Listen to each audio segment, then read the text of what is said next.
Hey everybody, welcome back to Thinking of Pi.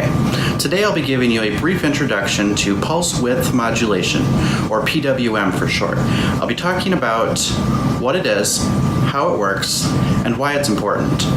To do this, I'll be using the exact same circuit that we used in the blinking LED project, but we'll be doing some different things in Python to make it do some different things. So let's go check it out. Alright, so here we are logged into the Pi through our trusty VNC app. I've got our Python code up, and we're going to be using GPIOZero, but instead of using the LED functions, we're going to be using PWM LED. Very similar.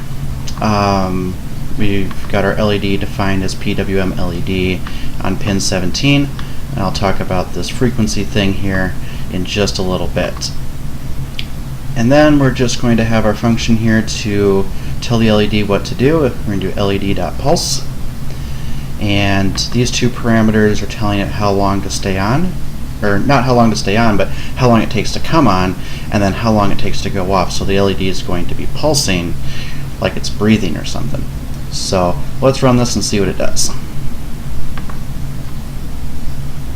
There it goes. Pretty cool, huh?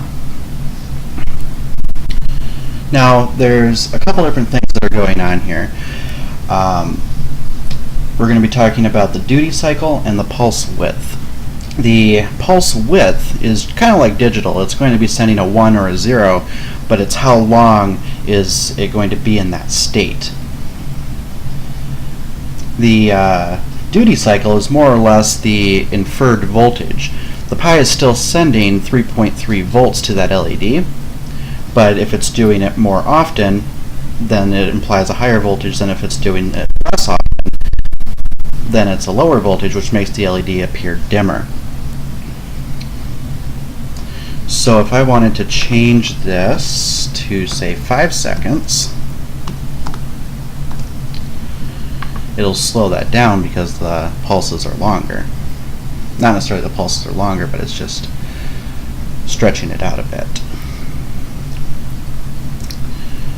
Now, the frequency is going to be how fast it's going through this whole process. So if we want to slow that down to 1 hertz, by default it's at 100, but we turn it down to 1, you'll see the LED blinking erratically. And that's what it's doing when it's going faster. It's just going so fast that our brains can't comprehend it blinking that fast. Still blinking right now, it's just blinking so fast we can't comprehend it. Just about every electronic device that we interact with every day is going to use some form of PWM. Going forward with all of our projects, we're going to be elaborating more and more on this PWM. Eventually we're going to be talking about PWM inputs.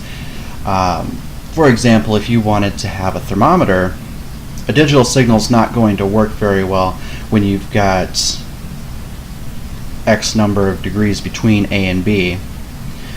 You can warm up the temperature from 0 to 100, but you can't go directly from 0 directly to 100. There's going to be some transition period there, which is where PWM becomes important. Now with the LED, I do have the GPIOZero documentation right here.